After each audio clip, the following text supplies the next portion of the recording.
Hi there, this is Josh from Literary Gladiators, and today I'm here with a book haul. This is the third used bookstore book haul this week, kind of like a marathon, and the visit that I'll be talking about today is that to Bogart's, which is a bookstore slash cafe in Millville, New Jersey. I had my eye on going there for quite some time, and I went with a co-worker and friend of mine, and we went into the area and had ourselves a nice time.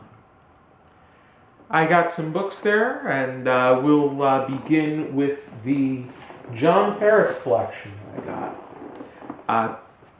If you know me well enough, you will know that on some occasions, if I find an author that interests me, I have a habit of collecting anything that they have written, or as much as I can possibly get my hands on, and especially if it is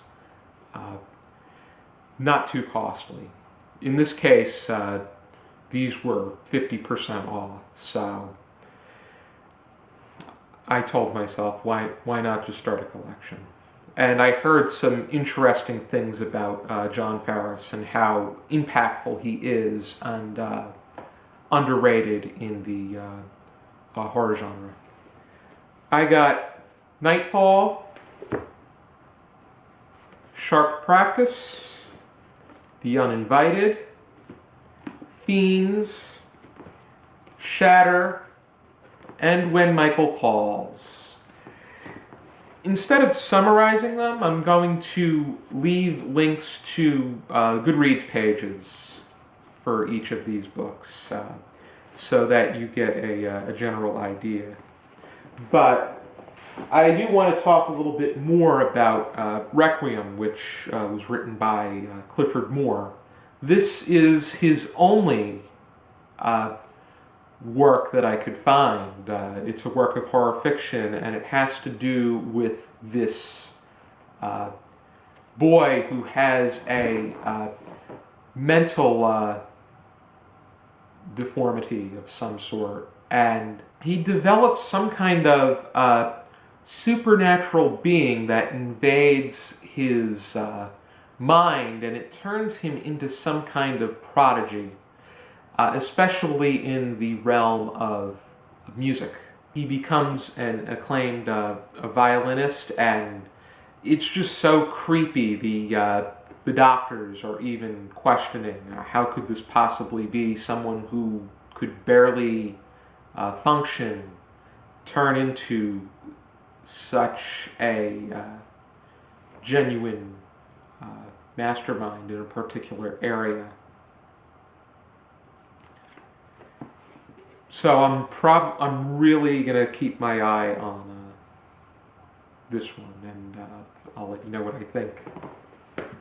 Next thing I got was American Psycho by Bret Easton Ellis. Larry has brought up how this scared him more than any other novel that he's read, and from what I saw, it was quite creepy. Someone working as a Wall Street stockbroker by day, and then at night he enters a completely different lifestyle, which I really am curious to see what there is to expect. I know my coworker saw that I was picking up this book, and she was on her toes as well. Next thing I got was Everyman by Philip Roth. Philip Roth's writing interests me in the way that he writes about the common person, and this particular novel harps on the life and times of the common man. And since he writes, since just about everything he writes is set in New Jersey, I really catches my attention, and it makes it a bit more easy to follow.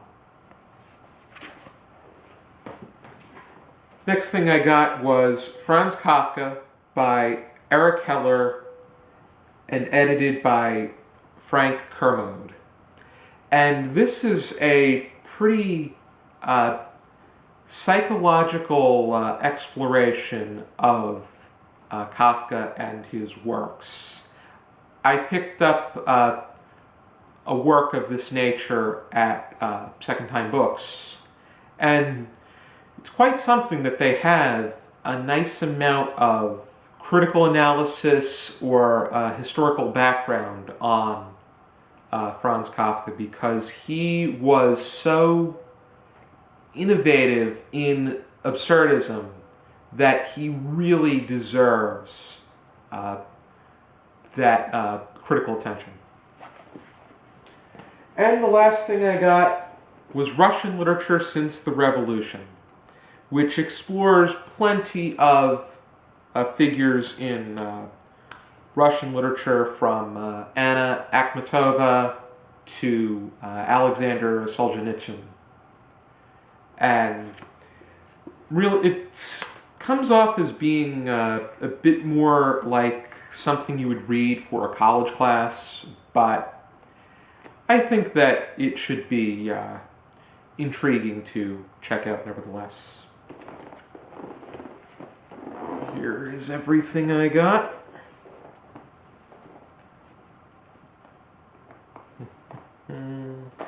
And I will leave information down below to each of the as to which books were mentioned in this video, and I will leave a link down below to Bogart's website if you want to learn more about this work. Thank you for tuning into this video, and for now, and as always, I encourage you to keep reading.